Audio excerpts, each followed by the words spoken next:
to break it all down and help us understand the 6 teams that are still in the hunt. Let's bring in Steve Kornacki.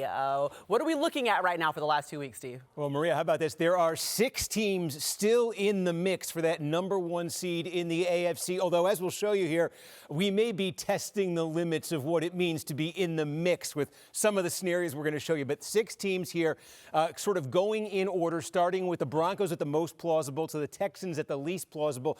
And let's just start with the Broncos because this could be very simple. The Broncos right now at 12-3. If they win out, if they beat the Chiefs, if they beat the Chargers, it's that simple. They're the #1 seed. Nothing else that anybody does on this screen matters. But take a look at that Broncos schedule. I know they did, we'll see what happens on Christmas, but for the sake of argument, let's say the Broncos beat the Chiefs, but they lose that Week 18 game against the Chargers. If that were to happen, the Broncos would finish at 13-4, and that would open the door to the other teams you see here. First in line would be the New England Patriots. Now, the Patriots are playing the Ravens as we speak, so you may know the outcome when you watch this, but the Patriots would have to beat the Ravens and would have to beat the Jets and the Dolphins to finish the season. That would get them to 14-3. If the Pats were 13-4 and the Broncos were 13-4, Broncos have the tiebreaker. So the Pats need to finish ahead of the Broncos. That's how they would do it. Now, if the Broncos slip up and the Patriots slip up, let's say they were to lose to the Ravens or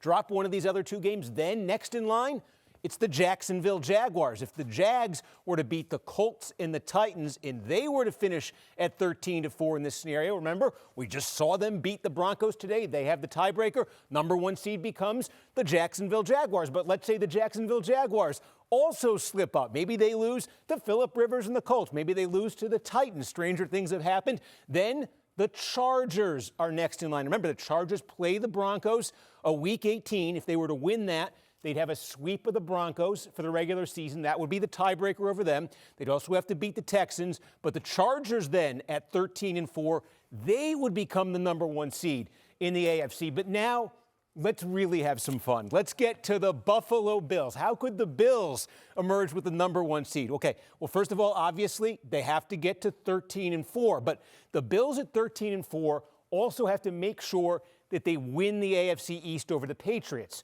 So how do they do that? They need the Pats to drop a game, but not just any game. Has to be one of these 2, the Jets or the Dolphins. The 2 AFC East games left on the Pats slate.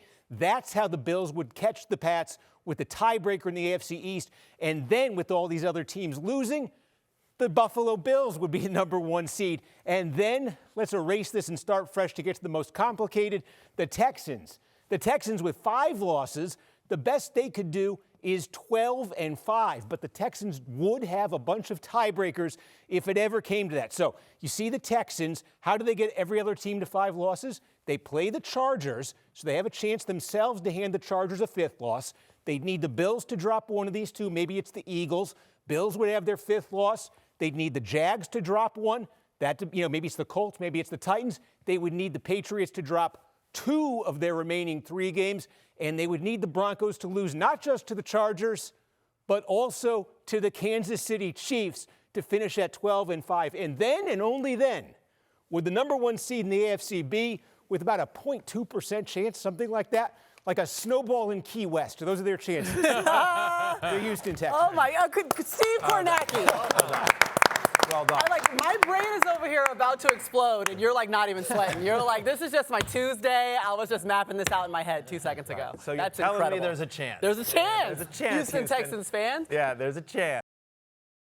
Hi, I'm Mike Tirico, and thanks for watching. Make sure to hit subscribe for the latest news and highlights from NBC Sports.